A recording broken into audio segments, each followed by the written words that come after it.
సూర్యాపేట జిల్లా పాలకీడు మండలం జాన్ పహాడ్ తాండాలో ఓ రైతు కుటుంబం క్రిమిసంహారక మందు తాగుబోతూ హల్చల్ చేస్తుంది. జాన్ పహాడ్ గ్రామ రెవెన్యూ పరిధిలోని 10 సంవత్సరాలుగా తాము సేద్యం చేసుకుంటున్న భూమిని ఫారెస్ట్ అధికారులు స్వాధీనం చేసుకున్నారని ఆవేదన వ్యక్తం చేశారు. తమపై అధికారులు కక్షగట్టి తమ భూమిని స్వాధీనం చేసుకుంటున్నారని, వందలాది ఎకరాలు పలుకుబడి ఉన్న రాజకీయ నాయకుల కబందాస్తాల ఉన్న భూమిని స్వాధీనం చేసుకోవడం చేతగాక అమాయకులైన రైతుల భూములను లాక్కుంటున్నారని మండిపడ్డారు.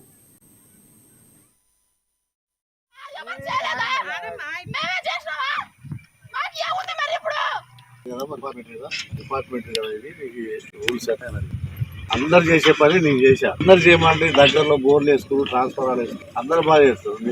నేను ఒక్కడే చేసి న్యాయం అన్నట్టు అన్ని చేయాలా నా ఒక్కడి మీద ఎందుకు? గతంలో డబ్బులు ఇచ్చా, చేయబట్టి కూడా 6 నెలల నుంచి ఎవరికి ఇచ్చారో చెప్పండి, దాన్ని బట్టి మేము డీటెయిల్స్ పేరు అడిగి ప్రొసీడ్ ఫర్ అది. ఇందులో ఎవరు ఉన్నారా అంటే చెప్పలేదని చెప్పి ఇందులో ఎవరు లేరు. పేరే చెప్పమనండి, పేరు చెప్పి చూపించాల్సిన అవసరం కూడా లేదు. అదొకటి. అందరు చేస్తున్నారు కదా, అందరు చేసినట్టే నేను చేస్తున్నాను. నా ఒక్కడి మీద దౌర్జన్యం.